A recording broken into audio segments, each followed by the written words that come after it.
Hey y'all, hey, y'all know me, dropping in to spread a little tea. And you know how we do it, so let's get right into it. Yeah, I'm saying it because I'm tired of holding it in. And I can't get on to my story. It deserves to get told. It deserves to get told. So with that being said, me and my cousin were doing. As bad as I would like to just play this video without stopping it, YouTube required that I stop and give commentary. I apologize. But y'all, this is deep. Let's get to it. What's up, what's up, what's up? You already know it's your girl GripBaby in the building. I'm not the one, the two, and damn show it's not the three. You know. So with that being said, this is part 3 of my life story. This is part 3. Okay, so we're gonna start that on now with my grandmama house. So I was going back and forth from my mama house to my grandmama house, from my grandmama house to my mama house. Okay, so it got to the point where my mama didn't want me to go down my grandmama house no more because of, like I said, I got to talking back and I was just tired of everything that I had to endure. So instead of her letting me go over my grandmama house on my daddy's side, she started making me go to her mama house, okay? Once I was going to her mama house, I would leave, I would go that night, and in the morning I'd get up, take my shower, and my papa, he gone, God rest his soul, he used to take us to Burger King every single morning. I used to go to Burger King every morning and get like a chicken sandwich or something, or whatever he would buy me. And that kept going along with my mama to her mama. And it was one day, it just got worse and worse. My stepdaddy, I never forget when my stepdaddy we had gotten into it, and I really know that I was getting checked in.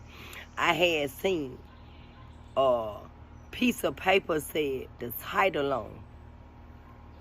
Come and find out, when my mama got all that damn money, she had got him a car. They had got a car. He had a nice car, but they had got a Pathfinder. I never forget it. They had got a Pathfinder, and I guess they had put a title on his other car. I think it was a Taurus or something. I can't remember. I only can remember what I can remember. He had some kind of white car. I never forget it. And I'm like, why did it say O'Keisha Johnson? Why this damn shit say O'Keisha Johnson? Why is saying my name? He get mad. You need to talk to your mom, this and that. I said, but why your name on my account? I'm not understanding it. So me and him got into it real bad. And I never forget, we were on 15th Street. We were living on 15th Street. And some kind of way he went outside and I came after him. And we got into it and he tried to hit me. He tried to whoop me. And when he tried to whoop me that side, I was fed up because I had endured so much. I had got a broom. And me getting a broom, you already know what happened. The police get called again. So instead of me going to her mama house, that specific time, she let me went back down to my grandmama house on my daddy's side. After I went back down to my grandmama house on my daddy's side, I went through pretty hell down there in certain situations because I was a black sheep of the family. I was a black sheep. I'm dog like my daddy, first of all. And then my grandmama was the nicest thing it was to me.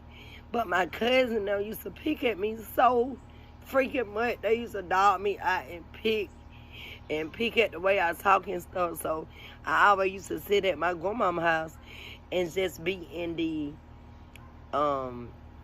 in one of the bedrooms looking at TV while all the other kids praying and going to the candy lady. I didn't want to do that because even when I went to the candy lady and I asked for some cookies, I used to say Bookie. And like everything I would say, it wasn't right. So I would continue to get picked at with the candy lady everywhere I went. It's just like, what you saying? Huh? What? Why you talk like that? Like everybody would pick at me. That's how I felt. And it started coming to a reality. And so one day my mama made me come back. And me and my uncle had went to the store. I never forget that when Food Depot came to Griffin 2 times. The first time they came to Griffin, it was Core Food used to be. This how the people gonna know I ain't saying no damn lie. It used to be a place called Core Food, and they changed it to Food Depot. And me and my uncle had went there that night. It was at nighttime. And we came back. It was a winding corner from where we used to live at on 15th Street. Matter of fact, Food Depot right there, right now. And I was telling him with my mama,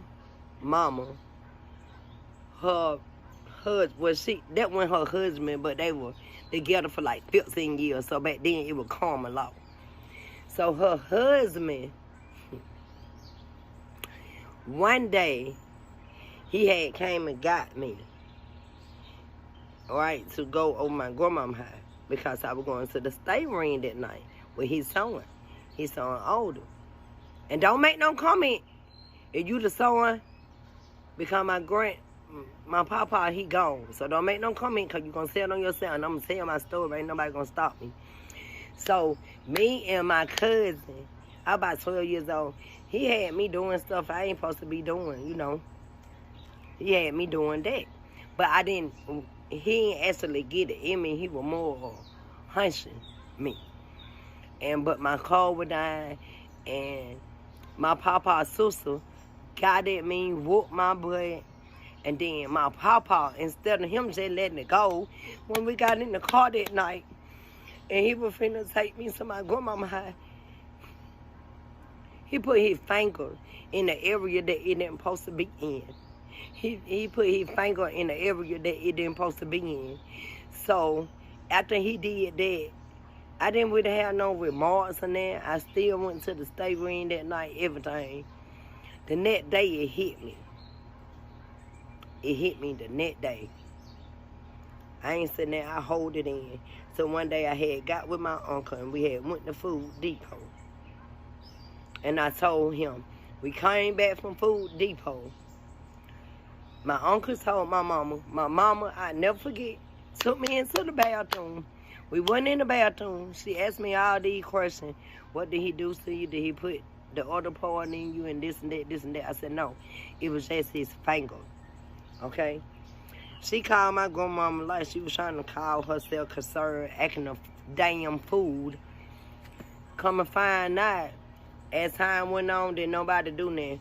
So, I don't got fingers. At 12 years old, my mama made me come home. My cousin done got to coming over there. It was incest. We were doing each other. Yeah, I'm saying it because I'm tired of holding it in. And I can't get on to my story. It deserves to get told. It deserves to get told. So with that being said, me and my cousin were doing stuff like incest stuff. You know, stuff that we didn't supposed to do as cousins. And that was going on. And my mom was at work. She had 2 jobs at that point. And she was at work. And it would always go down. And I kept saying, I don't want them over here. Why every time you leave, they got to come over here? Or why you in the bedroom and they all in the house and doing this and doing that? So, remind you, my papa don't did that to me. So now, that's in my mind. So I thought it was okay in my mind to allow my cousin to do what he wanted to do to me. My cousin did what he wanted to do to me for so long until I got older. I'm going to stop it right there. Yeah, I told y'all this is deep. It's sad. Whoever can listen to this video and not feel the pain and feel bad that GripBaby had to be raised around these type of people, I don't know where y'all soul at.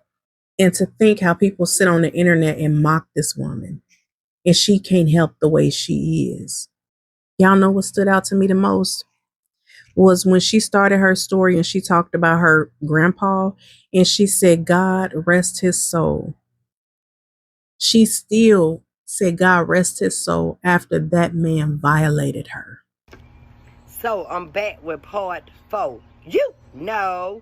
With that being said, so my cousin, it kept going on. It went on from the age of, I said 12 to about 15 until I said, no, this ain't right. I'm tired of you doing this. Leave me alone. I told my mama. She didn't do nothing about it. She just kept getting my shit, making me go down my grandma's house every time the shit got gone.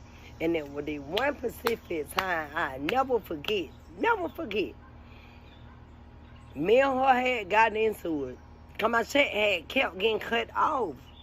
It kept getting cut off because they had got married. And once you get married, you got to report the income. And she wasn't reporting it. So they cut it off. And during Christmas time, bam, they cut it back on. 10 band, another 10 band. I never forget it. But then she just kept getting $10,000 damn dollars. So then she got 10 bands. After she got them 10 bands, I was down my grandmama's house when the check came. Right? So I'm saying to my mama what I want for Christmas. Back then it was cowboy boots. And not caramel. I wanted some caramel boots. Not cowboy boots. Some caramel boots. I wanted some of them. I wanted a T-Mobile phone. And I wanted like some money to put in my pocket. I wanted $200. That's why I had effort and some nice 5 outfit and a pair of joints. Because I was crazy about joint and never a stem joint or any of that stuff. Because she took that away from me. So, Christmas Eve come. My mama come get me. I go with my mama. We ate dinner that night. That morning come.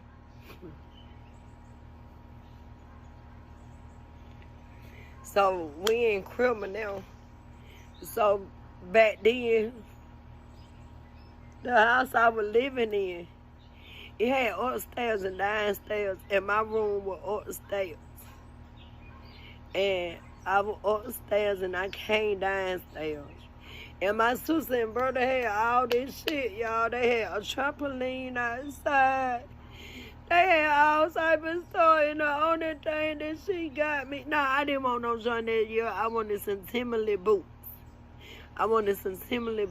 And I did not get them. And I went downstairs. The only thing she got me was a prepaid phone. Didn't even come with a card. I couldn't even activate it because I had to learn this. She didn't activate the phone for me. She didn't do that.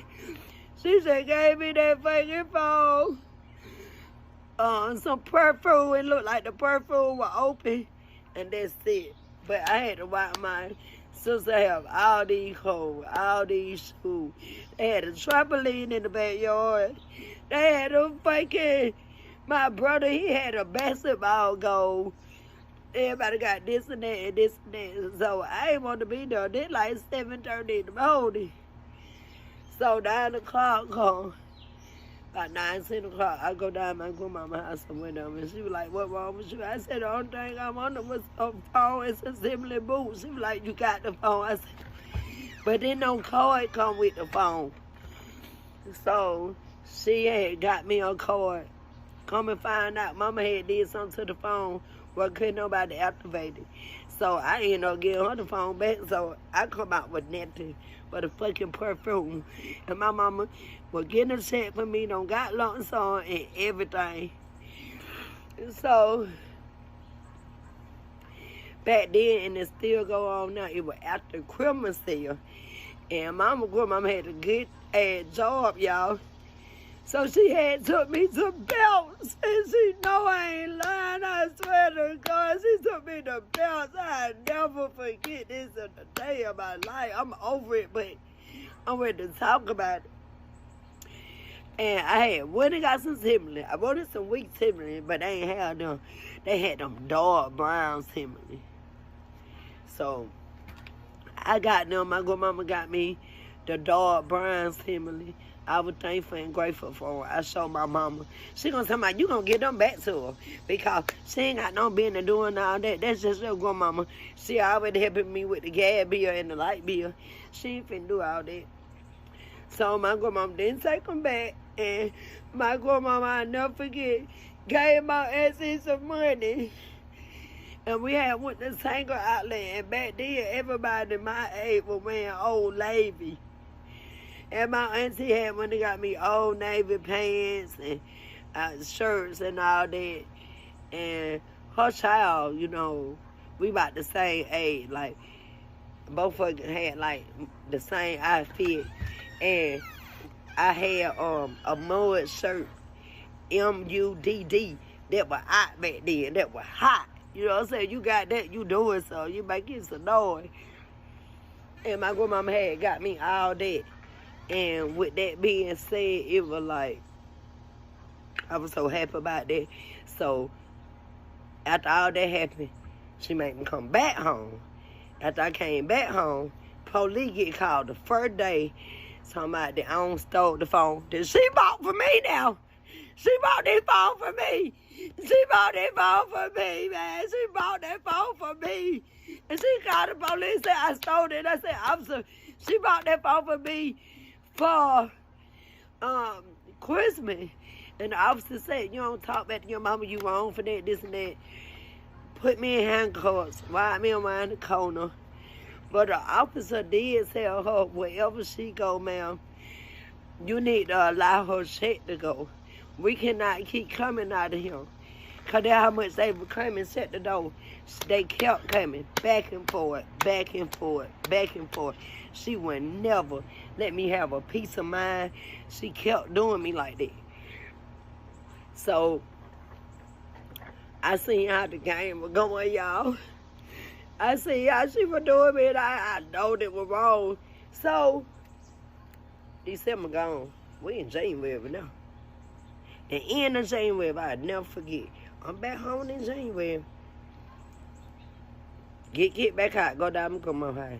Go over there one weekend. She let me came to her house one weekend. At the weekend, she got her income tax. And I ain't proud to say that, but I'm going to tell my story. And I ain't going to sugarcoat, then I did. So every year, since the age of 13 years old, excuse me, I seen how she was doing the game. So guess what I did when her income tax came? Part 5. I'm going to tell you. See you later. I can't be the only one listening to this crying. Man, y'all. If y'all don't do nothing else, please drop something in the comment just in case GripBaby see this video one day. She could come to these comments and be uplifted. Let's get into the next one. You already know it's the girl GripBaby in the building. I'm not the one, the two, and damn sure it's not the 3. You know. So, part 5 of my journey. So, okay. This January, income tax season in. My mama don't make me came back home. Yippee, yay. Happy as fuck. But my mind was on the level where, you know she ain't gonna do you right. So you know what you gotta do. That's what I'm saying to my mind. You know what you gotta do. So, the weekend, it was on a Thursday. Okay? Mama had ordered us some McDonald's. We ate good and everything that night. McDonald's was good to me back then. I feel you, GripBaby. You couldn't pay me to eat no McDonald's today. That Friday morning, I got up early before everybody got up in the house. And I went in her purse and stole me $500 and ran down my grandma's house. Because remind you, I was living on 15th Street. My grandma was living across the track. Okay? So I went across the track. It don't take them like 5 minutes to get there. I can walk there. I was trained to walk to my grandma's house. I was trained, my stepdad doing something to me wrong or whatever, say, run down there. And she'll call the police and we'll handle it from them. So I was told them to just roaring down my grandma's house and tying out on it. So I took the $500. She didn't notice it then. I took it. I said, Mom, I'm finna go. I want to go back down and go mama house. And so she let me went down and go mama house. Damn. Get the phone call. She ain't say that to me. She said something about go mama. This girl done stole $500 from me. She got this money. My grandmama like, come here, Shay. But see, I always know my grandmama was going to do that, so I was 5 steps ahead. That's right, Grip Baby. Take her through there. Take her through there. I would know she was gonna do that. So I had one friend that used to live next door to my mama house, and her name was Bobby Joe. And it's another one named Cat. I never forget them folks. Y'all see nigga, they contact with me. I miss y'all. And Bobby Joe had kept the $500. And so time went by. I would buy little stuff, buy a friend, do this, do that, do that. And that money led me for a long ass time. I went about shoes, clothes, everything. Bobby Joe mama had took her because they seen how wrong I was getting treated. So she had took me to the store. I went and got me everything I wanted, everything I needed. And I did that from the age of 13 to the age of 16. Every year I stole $500 from my mama during tax season because that's the only time I could get some money for. I had to steal it. So every time I would have this fucking evil woman for anything, she would always say, yeah, and when people said this to this day, it paranoid me. She would say, you don't get no $1 million. You don't get no $1 million. You ain't getting that much money. You act like you getting $1 million. You ain't get that much money. I got to pay bills. This and that, this and that. So cool. So cool. I already realized how the game go now. So that's when I had started being a badass child. How I was getting treated. So my uncle was living with my mama. So when I got low, I would hit him up for 20. I would wait till he go in the bathroom and go in his body and get me $20 for him. So I would always have money. So I leave one thing about it. A person will peek at you, but if you got money, it make you a little bit better. Like I ran the neighborhood when it came to money because I know how to get it. And I know how to steal out my mama purse and my uncle bill folder every time I needed some. So I did that, and I kept doing that for so long. Well, she started getting into my stepdaddy, and I could never get it from him. And as time went along, I got tired of just getting manipulated and going through it. And then the little friend I had, the girl I had, I never forget. I ain't gonna say her name, but she know I ain't lying, man. Her mama was my mama best friend. I think they still cool to this day, but they ain't best friend no more. Her mama, and she always called herself getting at me. You don't talk back to your mama, this and that. She doing all she can for you. She buying you this and she buying you that. And I'm looking at this bitch like, you know you wrong for that. You sit on him by your daughter, everything. She look nice. You make sure her hair fits, everything. But you want my mama to treat me like that. It like the people will rhyme me. I was so freaking beautiful. I'm not making this up. I was so beautiful. Well, they felt like, oh, I'm going to make her life a living hell. I'm going to make sure she don't never have that in life. And I just got to the point where I was just tired. Even my best friend would treat me different. And I just got tired of it. She was like, don't be doing your mama like that, this and that, this and that. So I just, every time they would come over here, I ain't want to be a friend. I ain't want to talk to her because I'm like, you see what's going on. You see how I'm getting mistreated, and you just sitting there too. And she a child too at the time. So she couldn't really have no voice. So she'll get in trouble. And I just got to the point where I was just sick and tired. Sick and tired, sick and tired. She got sick and tired. Even when I'm just trying to remember what I can remember, because some of it's going to be in my movie. So I'm not going to release all of it, but I'm going to release the moments that really hurt my heart and my soul, because I have been through so much and I have endured so much. And I just got tired at that point, and then like, okay, so money come, it's time to go back to school. That thing I know, the police and coming to the school, somebody. When you get home, when you get finna with stool, you go immediately home. You can't go down here, go my mind no more. Your mama say you go home, this and that, this and that. And that was like the green light to get everybody the opportunity to access cousins doing things they ain't supposed to be doing. My papa had a field day, like everybody doing what they want to do to me. My mama know all this. She ain't doing shit about it. She didn't care. She said care about their money because people would threaten her at this point. You keep on. We're going to tell the Social Security people ourselves that you taking that girl's check and keep putting her out. It's not making no sense. And you going to keep putting her out like that, at least let her have her check. So it just kept going on and on. I just kept having all these moments. So one day, my cousin, she gone. She in heaven right now. That Francis girl. My cousin was older than me. She had called my mama and told my mama, oh, your daughter having relations. So my mama took, back then, we had this little center called a pre-scene when you go get pregnancy tests. And my cousin's ever having fun. She about 16, 17. Maybe a little older than that. She told my mama that she pregnant. So, you know, my mama went up there and humiliated me and said I had relation with all these men and I just keep running away and I won't do this. She said that was a freaking lie. That was a lie. I wasn't even having a relation. It said that my papa finger went in a place that it didn't supposed to go in.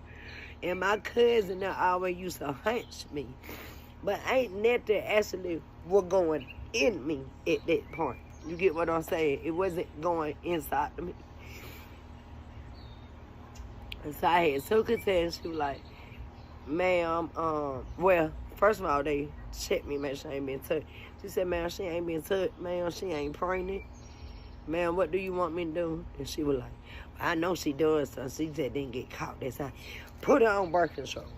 So that's how I got thick. I had got a little thicker. I'm getting older now. I'm getting put on birth control. They're about the age, I say 15. I'm about 15 now. About 14, 15. I can't remember all the ages, y'all. But I just remember something that did something to me and with us hurting me. And come out alone. I love my cousin, God with her soul, but she was jealous of me too. And see what? She know I was a kind person, and she would use it for her advantage too. Everybody was just so jealous and using everything to their advantage. So abilities to make me do what they want me to do, to make me say what they want me to say. And then they got to the point where I started having thoughts that I didn't want to be here no more, and I was just tired. And then she go put me back on the medicine. And I just got tired of taking the medicine. So I got to the point where I would put it under my tongue. And once she got to seeing that I would put it on my tongue, I would swallow the medicine. It's a certain way. I would swallow it, but I wouldn't swallow it all the way. So it would end up like halfway down my throat. And I keep doing my stomach like that to throw all the medicine back up. So I can be focused and I really can come up with a plan to get out the evil on my house. So I always throw medicine away. But by me throwing my medicine away and not taking my medicine, Monday morning I go to school acting crazy. And then you know, because I'm ADD, so I went sit down in the class and they got to notice it. They got to notice it. I had so much common sense when I would go to the doctor and she was like, I don't believe she taking her medicine. And when I had to pee and stuff, I was so hip to it. I was so hip to it back then. Because like I said, my next door neighbor didn't play no game. They was some bad ass kids. They know how to do a lot of stuff. So they already had put me on game how to get the pill. And put the pee on it. So once the pill hit the pee, it gonna look like it was in my system. So that's how I had started getting away with it. I had to have more sense than the evil woman because she was just dragging me at this point. She didn't want me to sit in there. So I had to really take my freaking thoughts away. Like I wasn't gonna never remember this stuff. Like I wasn't gonna never say nothing about it.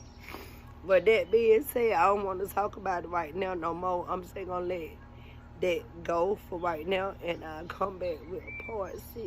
Thank y'all so much for taking the time to look at my videos and look at what I'm going through. Did I say everything? No, I didn't, because some of it I did not want to say because some of it had something to do with my mom and daddy.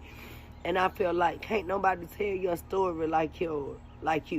So I'm just trying to tell what I endured as a child, what I had to go through when I got older and this and that, this and that. But that being said, I think we're like 13 to 15 up and on. I might keep going back and forth when I remember different things. Right now, that's all I remember, so I'm going to let it go. Y'all have a blessed and amazing day. And by the way, whatever y'all going through, put God first, and you will be all right. With that being said, see you later. Well, that's all I have for now. And I just want to say that through it all, I'm so proud of Grit Baby because, she's still standing. She's taking care of her kids the best way she can. The sad part is people, tend to call CPS on her a lot, trying to get her children taken away from her. And if they knew her background, there's no way that, they would be trying to remove those children from her home, because that's something that you can tell would be devastating to her. She wants to be the one to take care of her children, because look what she went through. She don't want her children to go through that. Do she make mistakes in parenting? Yes, we all make mistakes in parenting. But through it all, she kept her faith in God. She's still standing. Y'all go over there and subscribe to her page. And I will be back with the part 6 and 7. Before we get out of here, y'all don't forget to head over to my website and purchase your hair growth oil. It's called Earth Root Crown Revival Growth Oil. Your crown deserves a little love too. If you're on your own hair growth journey, go check it out. You will not be disappointed. The link is in the description below. Healthy hair starts at the root. Earth Root Crown Revival Growth Oil is infused with fenugreek, rosemary, hibiscus, lavender, and clove to nourish the scalp and support stronger, healthier hair. Made with real ingredients that help reduce breakage, restore moisture, and support healthy growth from root to tip. Lightweight, non-greasy, soft on the scalp, and perfect for your natural hair routine. Made with purpose, made with care, made for real results. Black-owned, nature-led, built with love. Earth Root. Nourish your roots and grow your crown naturally. Well, guys, that's all the commentary I have for now. As always, thanks for watching. I will talk to you shortly. Bye. Don't forget to like, comment, share, and subscribe. And hit the notification bell so you can be alerted every time I upload a video. Don't forget to support your Black-owned businesses. Visit ours in a link below.